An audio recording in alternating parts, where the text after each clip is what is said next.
여러분들이 기도해 주셔서 호주 짧은 기간이지만 잘 다녀왔습니다. 출발한 날부터 도착하는 날까지 19일이었는데 이동하는 시간이 많이 걸리고 실제는 아침부터 저녁까지 온전하게 하루로 계산했을 때는 정확하게 16일 동안 호주에 있었습니다. 그래서 16일 동안 호주에 있으면서 이틀 빼고 14일 동안은 저녁마다 예배드리고 기도하고 하나님 말씀 보고 한 2시간씩 정말 의미가 있었고 또 그쪽 성도들도 받아들이는 게 한국 교회는 믿음이 가장 좋고 다른 데 가면은 좀 떨어지지 않을까 그런 우려도 있었는데 참 받아들이는 것이 정말 스펀지와 같이 받아들인다 하는 그런 생각을 했습니다. 어떠든 짧은 기간 동안 다녀와야 돼서 아쉬운 점도 있지만 또 그것을 위해서 기도하고 또 그쪽에서 얘기하기를 우리가 다른 어떤 인터넷이나 이런 걸 통해서 함께 성경 공부를 하면 좀 어떨까. 제가 갔던 곳은 평시에는 한국하고 시간이 30분밖에 차이가 안 납니다. 30분 빠르니까 거의 뭐 같아요. 지금 썸머 타임이라 1시간 반 그쪽이 좀 빠르죠. 지금 그쪽은 뭐 거의 1시쯤 됐겠네요.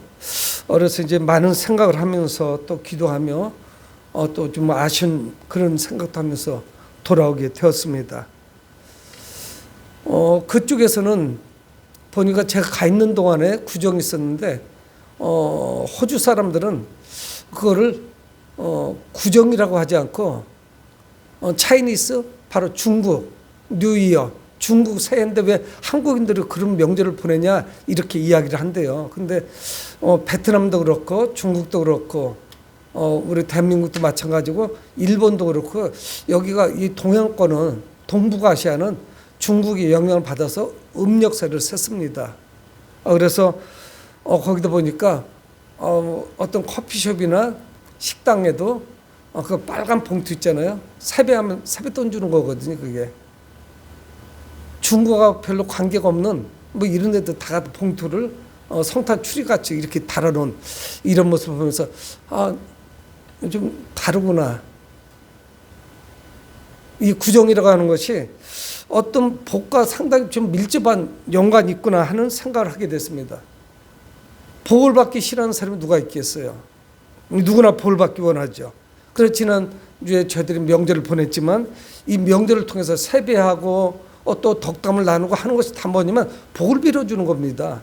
그리고 어르신들도 자녀들에게 또는 손 아래 있는 사람들에게 세뱃돈을 주고 또 덕담을 하고 하는 이유가 무엇인가를 받으면 받는 사람 입장에서는 기쁘고 즐겁죠.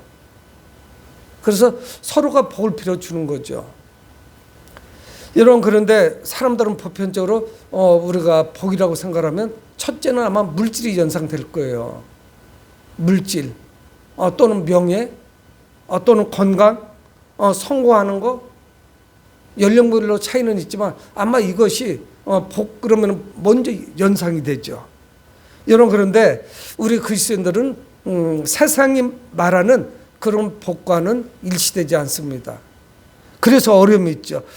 성경은 모든 복을 하나님과의 관계에서 연결을 시킵니다.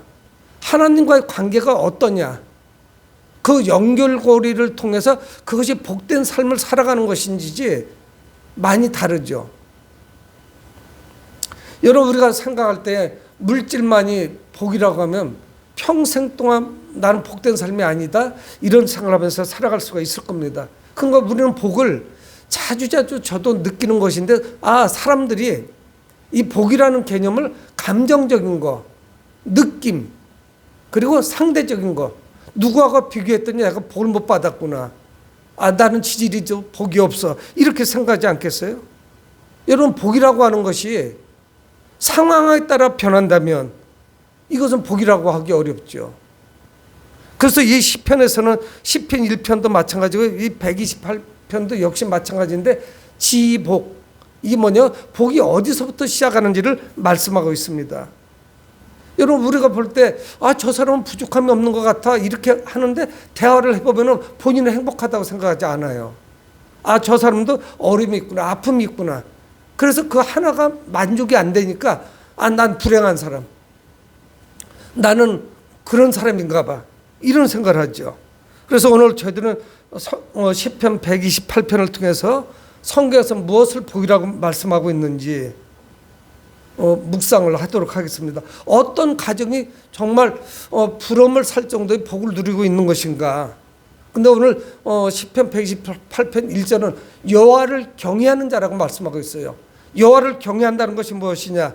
고린도후서 7장 1절에 잘 말씀하고 있는데, 약속을 가진 우리는, 하나님의 약속을 가진 우리는 하나님을 두려워하는 가운데 거룩함을 온전히 이루어 육과 영의 온갖 더러운 것에서 자신을 깨끗하게 하자.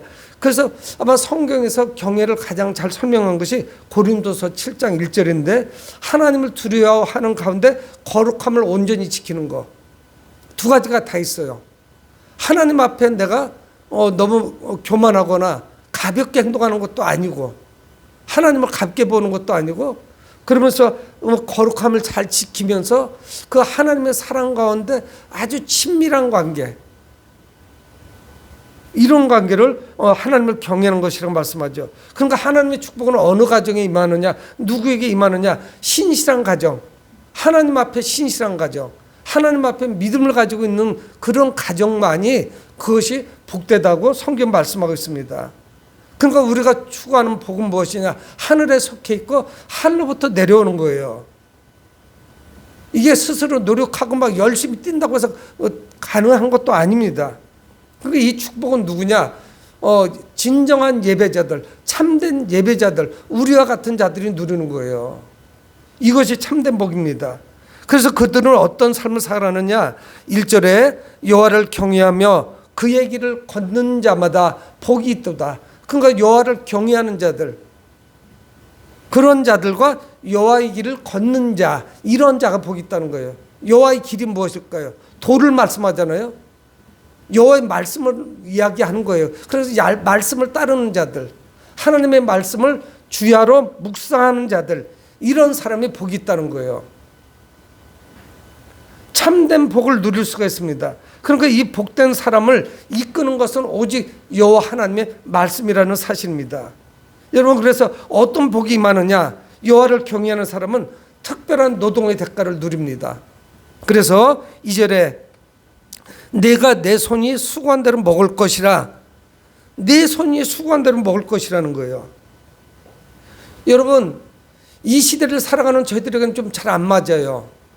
그래서 우리가 딜레마라고 하죠. 그래서 문제가 발생하는 거예요. 부딪힘이 있는 거예요. 세상 가운데 살아가면서 늘 나는 만족스럽지 못하고 무엇인가 결핍되어 있고, 그리고 나는 행복하지 않은 것 같다.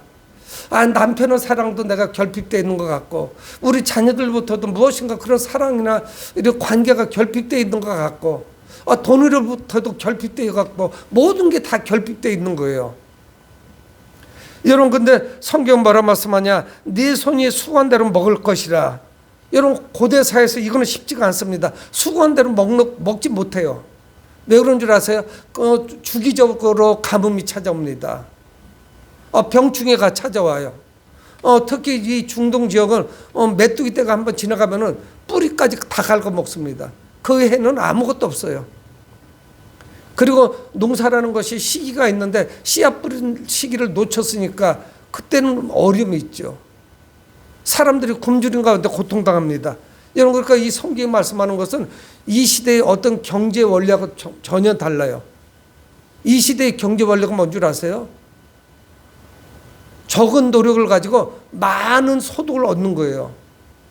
그러니까 내가 손 하나 까딱하지 아니하고 적게 노력을 하고 노동의 대가는 작고, 그리고 대박을 터뜨리는 거예요. 이게 복이라고요. 그러니까 우리는 늘 결핍되어 있는 상태에서 이 땅을 살아가는 겁니다. 뭐든지 다 부족한 거예요. 만족함이 없는 거예요. 근데 성경은 복은 무엇이냐? 내가 수고한 대로 먹는 거예요. 노동의 대가가 있어요. 땀을 흘려야 돼요. 여러분, 효율적인 경제법칙, 적은 노력을 통해서 많은 효과를 보는 거,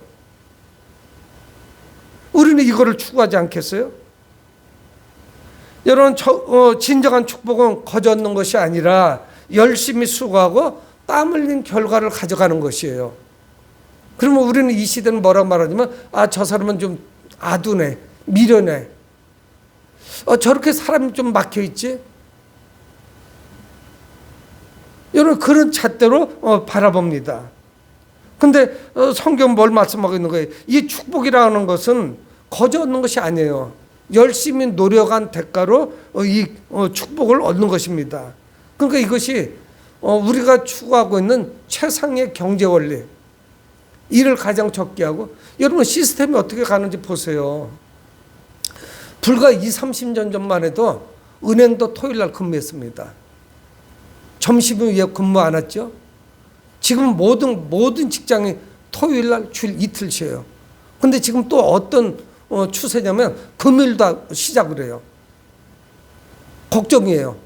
쉬는 거는 좋은데 저는 연휴 좋아하지 않습니다.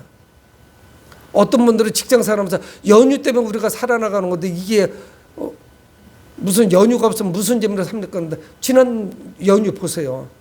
한 주 동안에 부모님한테 세배가지 않았어요. 다 해외로 빠졌습니다. 그러니까 이게 구정으로서의 의미가 없어요. 차라리 그럴 바에는 다른 데 쉬고 이런 날은 그냥 짧으면 좋겠다. 결국 이게 다 뭐로 가느냐. 하나님을 섬기는 데 다 지장이 오는 거죠. 그래서 지금 사람들은 계속 더 쉬자는 거예요. 더 쉬자고. 노동운동을 버리고 많이 쉬자는 거예요. 많이 쉬면 쉴수록 예배는 더 무너집니다. 연휴가 3일 4일 돼보세요. 다 노는 것뿐이에요. 그렇게 프로그램을 짜고 계획을 세웁니다. 그런데 성경 그런 말씀하시지 않는 거예요. 내가 수고한 대로 먹을 것이고 여호와의 길을 따르는 사람이 복을 받을 것이다. 성경 말씀합니다. 그러니까 성경은 노력은 적게 하고 대신 큰 효과를 보는 거, 이거 권장하지 않아요. 그게 결국은 영적으로 망칠 수가 있다는 것이죠. 자신의 수고가 헛되지 않게 노력한 만큼 얻는 것, 이것이 정말 큰 복 아니겠어요? 내가 노력한 것만큼도 얻지 못하는 게 문제지 더 과도하게 많이 받는 것, 이것이 무슨 큰 복이겠어요? 여러분, 우리가 수고한 대로 먹는 것은 하나님이 우리를 인정해 주신다는 사실이에요. 하나님이 우리가 동행한다는 사실이에요. 내가 날마다 출근할 일터가 있다는 거, 이것이 얼마나 큰 축복입니까? 우리가 일할 수 있다는 거, 내가 또 건강하게 일을 할 수 있다는 거, 이것이야말로 큰 복이죠. 그러니까 이 복이 어떤 복이냐? 하나님께서 내려주신 복이에요. 내가 일할 수 있는 일터가 있고 또 내가 일을 할 수 있는 건강이 있다는 거. 그래서 성경에서 말씀하는 거는 아마 이 시대의 기준으로 볼 때는 너무나도 소박할 거예요. 너무 미약하겠죠. 여러분, 그래서 오늘 성경은 우리에게 무엇을 말씀하고 있습니까? 불로소득을 쫓지 말고 노동의 가치를 귀하게 여기라는 거예요. 어제 저녁에 제가 퇴근을 하는데 이 건너편으로 가고 있습니다. 근데 우회전이니까 차가 계속 잘 빠져요. 근데 그 우회전이 막힌 거예요. 근데 차 한 대가 검정색 차인데 좀 젊은 여자가 막 뛰어오더라고요. 어떤 점프해서 뛰어오던지 조수석에 타는 거예요. 그 차가 멈춰있는 상태라서 차가 우회전이 안 된 거예요. 근데 제가 보니까 그 여자분이 뛰어나오는 곳이 복권방이더라고요. 로또. 복권을 손에 들고 막 뛴 거예요. 사가지고 나오는 사이에 차가 서 있으니까 뒤에 다 밀린 거죠. 여러분, 그건 복이 아니에요. 오히려 요행수로 그걸 해서 큰 부자가 거부가 된 사람이 있습니까? 다 탕진하고 오히려 자기가 받아서 그보다 더 많은 빚을 지게 된 사람들도 부지기수로 기사에 뜨지 않습니까? 미국에서 수십억 원, 수백억 원 복권에 당첨돼서 기록을 냈는데 결국 알거지가 되는 이런 것을 우리는 얼마든지 봐요.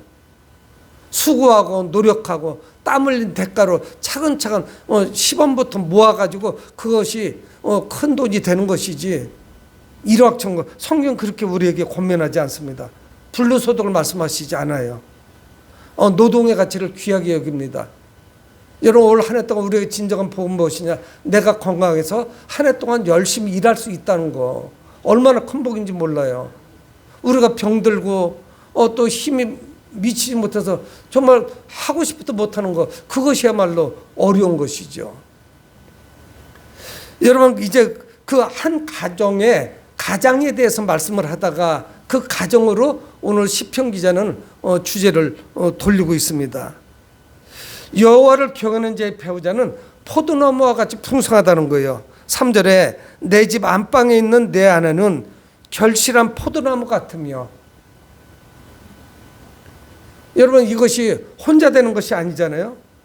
가장이 아무리 능력이 있다고 혼자 되겠어요? 집안에서 내조를 잘해주는 아내가 있으니까 이게 가능한 것이죠. 그래서 내 집 안방에 있는 내 아내는 결실한 포도나무 같으며.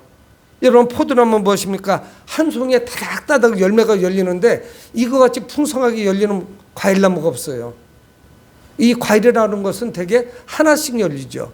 하나씩 열리되 주렁주렁 열리는데 이거는 한 송이에 몇십 개의 송이가 열린 거예요. 포도 알갱이가 있는 거예요. 그래서 이것은 뭐냐? 다산을 의미하고 풍성함을 상징합니다. 포도나무를 통해서 다산, 그 농경사에서 자녀를 많이 낳는다는 것, 이거 같이 큰 축복이 없죠. 그래서 이것은 다산과 풍요의 상징이 됩니다. 포도나무는 달콤한 열매를 제공하죠. 또 포도주를 제공합니다. 가장 최상급의 포도주를 제공하죠. 여러분 또한 구약 성경에서 이 포도나무는 이스라엘을 상징합니다. 그래서 오늘 성경은 뭐라고 말씀하냐면 내 집 안방에 있는 내 아내는,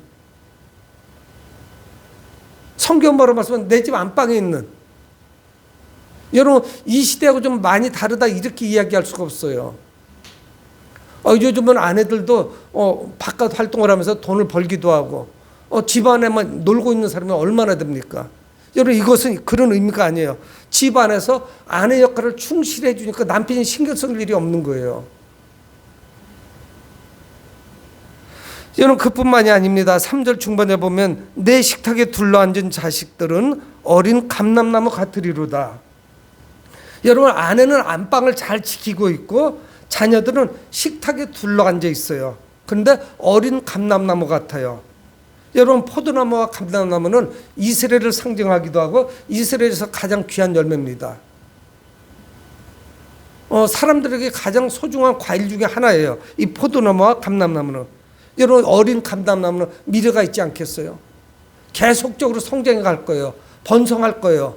번영이 있을 겁니다. 우리도 다 부모님이고 할아버지고 할머니고 또 부모고 또 자녀들이 있고 손주들이 있기 때문에 그런 기도하지 않습니까? 가장 근본적인 기도가 뭐냐면 나를 위해서 기도하지 않아요. 다 기도가 뭐냐? 우리 세대는 이제 지나가고 있고 석양이 지듯이 조금씩 내리막길을 달려가고 있습니다. 우리 자녀가 어떻게 성장할 것인지 또 우리 손주들이 어떻게 번성해 나갈 것인지를 우리가 기도하지, 내가 대박을 터뜨리고 내가 잘되고 내가 화려하게 사는 그런 거는 접은 지가 오랜 것 같아요. 그저 우리는 건강한 삶을 살다가 하나님 부르실 때 정말 주님의 품에 안기는 거, 여러분 서서히 우리들도 준비해야 되지 않겠어요? 우리 인생이라는 것을 무엇인가를 그려봐야죠. 그저 긴 플랜도 한번 그려봐야죠. 내일에 그저 오늘과 내일 때문에 그렇게 살아가는 것이 아니라 5년 후에는 내가 어떤 사람이 될 것인지, 10년 후에는 내가 어떻게 될 것인지, 그리고 20년 후에는 어떻게 될 것인지, 30년은 어떻게 될 것인지. 저는 30년까지는 아닐 거라고 생각해요. 제 삶에는. 그 이전에 주님은 나를 부르실 거고 주님은 나를 갈 것이다. 나는 절대로 죽지 않을 거야. 이런 생각을 하면 계획을 세울 수가 없죠. 그럼 나의 마지막 인생을 어떻게 청사진을 가지고 차근차근 준비하면서 살아갈 것인가. 여러분 근데 그거는 10대의 아이도 마찬가지고 20대 젊은이도 마찬가지고 30대에도 그때 살아가야 될 그 플랜 계획이 있어야 됩니다. 그게 없으면요 인생이 다 망가져 버리는 거예요. 엉클어져 버려요. 20살에 할 거를 30살에 하려고 하면 매우 고달퍼요. 30살에 해야 될 걸 40살, 50살에 하면요 인생이 상당히 망가져 버려요. 근데 이 가정은 어떤 가정이냐? 안방에 있는 아내는 절실한 포도나무와 같죠. 아주 새카맣게 잘 익은 포도나무와 같고 또 식탁에 둘러있는 자녀들은 어린 감람나무 같아요. 지금은 사실 열매가 없습니다. 근데 미래가 기대돼요. 많은 열매를 얻게 될 거예요. 숲을 이루게 될 것입니다. 여러분, 이거는 왜 식탁에 있는 어린 감람나무 같은 줄 아십니까? 이 가정은 그 식탁을 통해서 교육을 받아요. 여러분, 유대인들은 가장 중요한 교육이 뭐냐? 식탁마을의 교육이에요. 그러니까 제일 나쁜 게 뭐냐? 밥상 뒤집어 엎는 가장이에요. 이게 어떻게 해서 얻은 밥인데, 얼마나 이게 소중한 반찬이고 밥인데 이거를 성질낸다고 뒤집어 엎어요. 화가 나면 젓가락 딱 놓고 그저 소화 안 될 것 같은 바깥에 나와서 바람 쐬는 게 지혜롭고 현명한 거지, 밥상을 엎으면 어떻게 됩니까? 아이들이 뭘 보고 배우겠어요? 그러니까 이 모든 유대인들의 교육은 밥상에서 조곤조곤 엄마 아빠가 이야기하는 거예요. 그래서 이거는 된다 안 된다 하나님 말씀을 가르치는 거예요. 의미가 있는 거예요. 그냥 어린 감람나무가 아닙니다. 식탁에 둘러앉은 그런 어린 감람나무예요. 그래서 이 아이가 장성해서 여호와한 일이 있어도 여호와의 도, 하나님의 말씀을 벗어나지 않는 거예요. 그러니까 이렇게 훈련받은 아이가 또 가정을 꾸리니까 충실하게 살아가죠. 이런 가정에서 어떤 흠집을 잡을 수가 있겠어요? 여러분, 이 어린아이는 오래 살 것이고 그리고 많은 영향력을 미치게 될 겁니다. 이 복된 가정은 자녀들로 인해서 번성해요. 나보다 내 자녀는 더 잘 되고 내 자녀보다 또 손주들은 더 잘 되고 계속적으로 번성해 나가야 되죠. 여러분, 할아버지 할머니 엄마 아빠라는 의무가 굉장히 막중해요. 저도 이번에 저희 사이한테 아빠는 가장은 제사장적 특권이 있다. 중심을 잃어버리면 안 된다. 정신을 바짝 챙겨야 되는 것이고, 우리 저희 사이는 성실해요. 물론 청년 때도 술 담배도 안 하지만 그래서 아이들 잘 때 기도해주고 그런 말씀을 가르치고 이런 거 매우 좋은 것이다. 물론 필요해요. 그렇게 해야 돼요. 신앙생활도 그 가정에서 그 가장이 제일 잘하면 더 바람직한 게 없어요. 뭐 아내가 신앙생활 잘하는 것도 있지만 아내를 따라다니는 것보다 남편이 주도적으로 가정을 이끌고 가는 것이 그런 가정이 영이 섭니다. 흥청망청하고 자녀들에게 약점을 보면요, 그 가정이 행복하지 않아요. 그래야 아내도 성실하게 잘 따라와 주죠. 내가 모든 약점을 보이는데 아내가 남편 일에 동조를 해주겠어요? 뭐 그런 의도로 제가 얘기한 거죠. 뭐 그 가정에 제가 이렇게 저렇게 얘기할 거 없지만 한 가지, 신앙만큼은 남편이 아내한테 밀리지 말아라. 그래서 그 아빠가 가장이 기도하는 가정, 이 가정이 정말 복된 가정이라고요. 근데 우리나라 보라고요. 바지씨들은 교회를 잘 안 나와. 다 부인들만 신앙생활을 하고. 이제 여러분, 흠이 없어. 이 가정이 딱 자리가 잡혀 있는 거예요. 여러분, 아내가 가정이 가장 깊숙한 곳에서 가정을 이끌고 교훈으로 아이들을 가르치고 또 아이들은 부모에게를 통하여 이런저런 영향을 받고 서로 의지하는 이런 가정, 당연히 생명력이 있지 않겠어요? 바깥으로 돌지 않죠. 집안에 오니까 평안하니까 집으로 오는 거죠. 집안에 오면 맨날 엄마 아빠가 다투고 싸우고 이런데 아이들이 집에 들어오고 싶겠어요? 공부하라고 다그치기만 하지.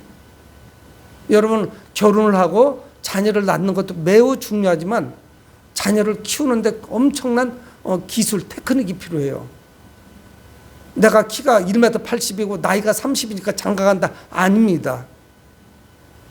훈련받고 가야 돼요. 그래서 결혼학교 같은 것도 있는 거 아니겠어요? 아빠 역할 잘해야 되고 엄마 역할도 잘해야 되는 거예요. 밥만 잘해주면 엄마가 아니에요. 그러니까 이 모든 것이 어디서 나오느냐? 하나님을 경외하고 하나님을 예배드리며 하나님 말씀 가운데 배우는 거예요. 말씀의 역사가 나타나는 거예요. 여러분, 복 중에 가장 큰 복은 무엇이냐? 주님과 동행하는 것입니다. 그래서 4절 말씀하는 거예요. 여호와를 경외하는 자는 이같이 복을 얻으리로다. 1절 말씀을 다시 반복하고 있는 거예요. 여호와를 경외하는 자는 그 가정에 놀라운 복이 있어요. 여러분, 대단한 부나 명예는 없을지 몰라도 가족들이 서로 깊이 사랑하고 함께하니 이 가정이 얼마나 복됩니까? 비록 다른 가정보다 가진 것은 많지 않지만 기본이 하나님의 말씀이 그 가정에 뭘 지탱해 주니 이 가정에 무슨 어려움이 있겠어요. 서로 격려하며 잘 이겨나가는 것이죠. 여러분, 믿음의 가정은 문제 해결을 밖에서 해결하지 않아요. 내가 화가 나니까 뭐가 잘 안 되니까 술 마시고 들어가야지. 그렇게 해결하지 않아요. 차라리 그 시간에 집에 들어와서 아내하고 둘이 손을 붙잡고 이 문제를 가지고 기도하는 것이 훨씬 현명하지 않겠어요? 이심전심. 여러분, 자녀들도 이 안정된 가정에서 평안을 얻고 쉼을 얻습니다. 이게 다른 거 가지고는 안 돼요. 오직 믿음을 가지고 있을 때만이 이 영향력을 미치는 것이지, 그 어떤 것을 가지고 우리 자라나는 자녀들에게 영향을 미치겠습니까? 여러분, 참된 복은 참된 예배자에게 주어집니다. 일상에서 평범하게 주어지는 복, 이것을 우리는 감사하게 여겨야 돼요. 비록 내가 다른 친구보다 가진 것이 적지만, 이웃집보다 가진 것은 적지만 우리 가족이 믿음 안에 하나가 되니 밥상 공동체가 돼서 밥상에서 함께 예배드리고 기도하고 서로 기도 제목을 나누고, 그리고 우리 부모님의 그 응원 가운데 학교로 가고 일터로 가니 그 가정이 힘이 없겠어요?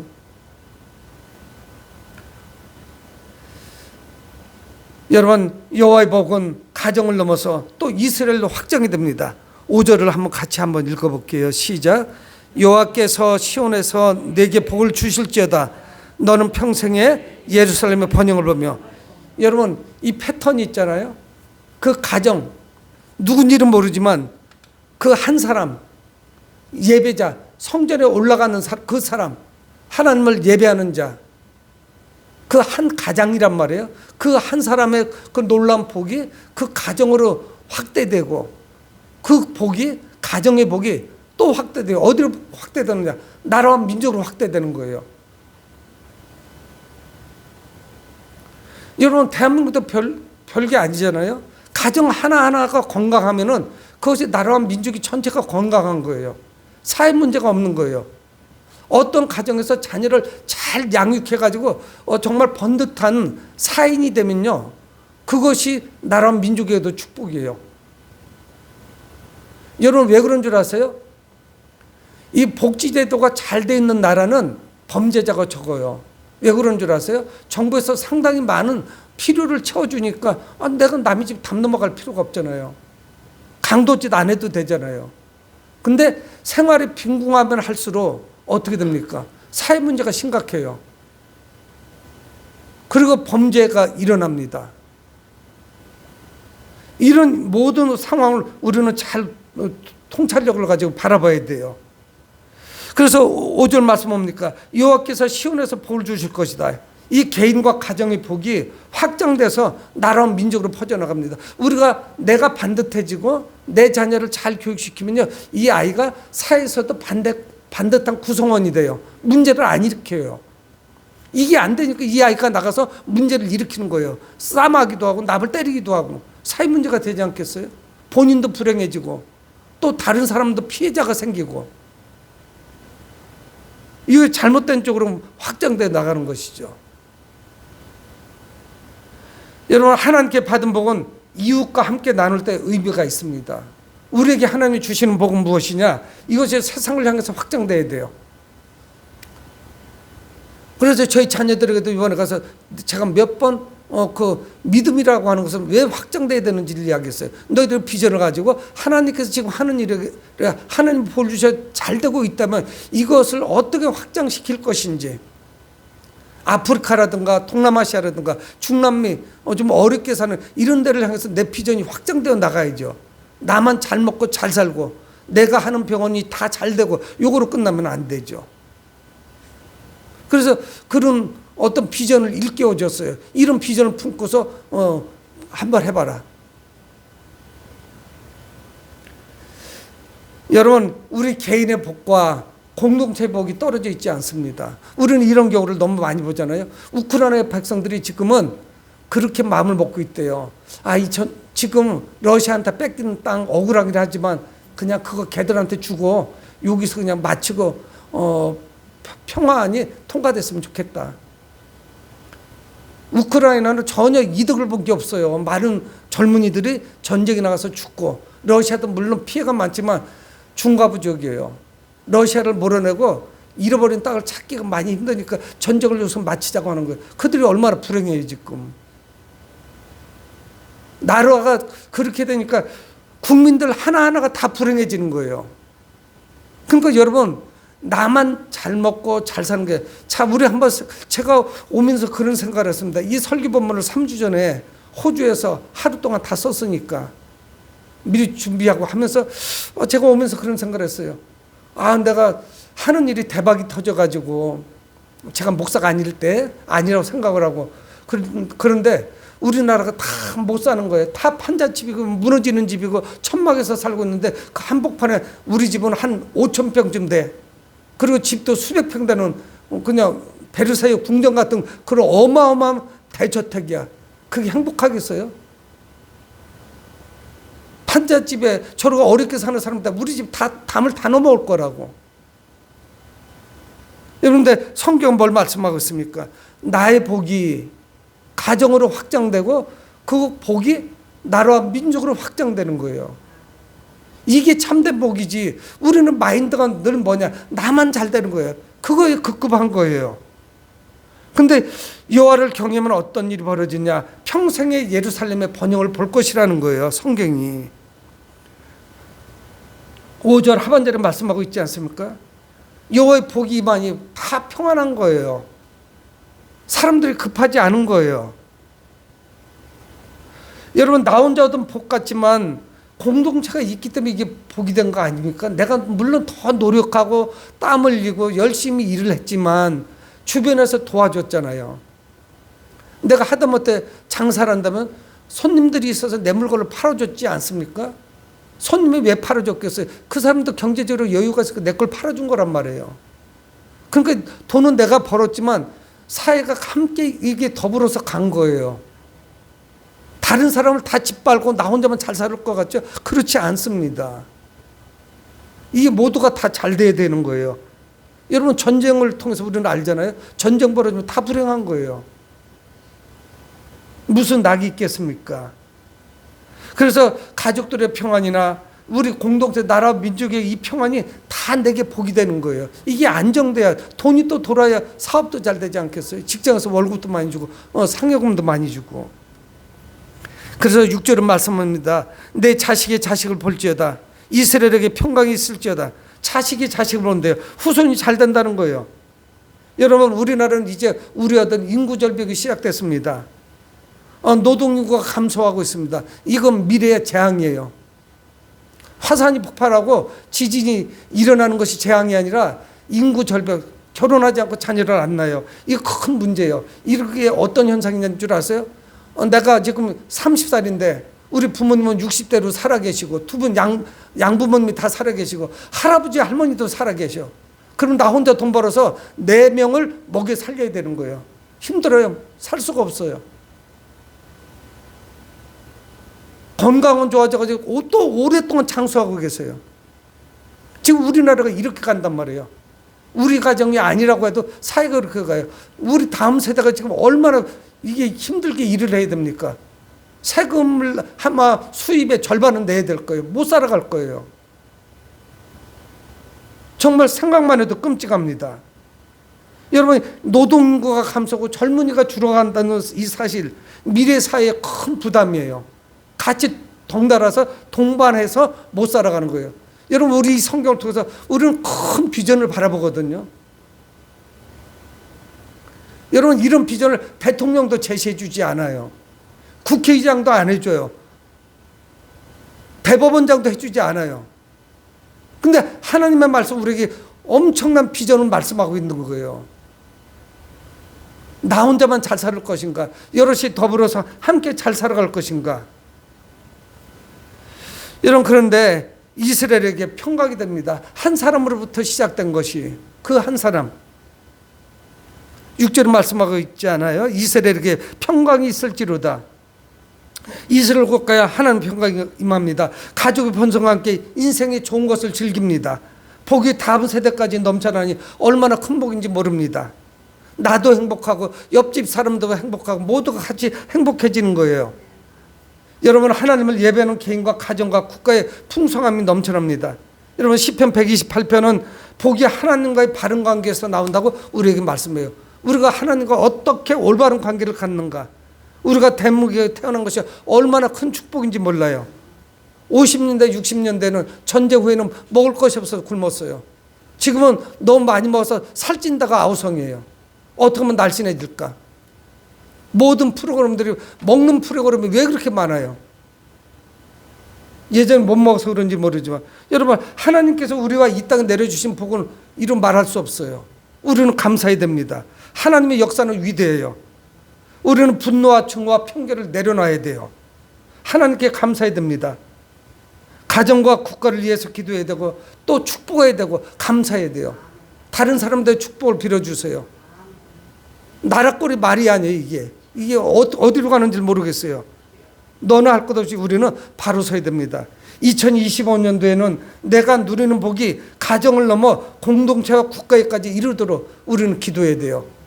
여러분, 우리의 기도로 말미암아 변화된 그 한 사람으로 말미암아 2025년이 끝나갈 무렵에는 이 나라가 평안이 넘치고 쉼이 넘치고 하나님은 놀라신 그 축복 가운데 한 해를 보낼 수 있도록 여러분들이 기도하시는 여러분들 되시길 주의 이름으로 축복합니다.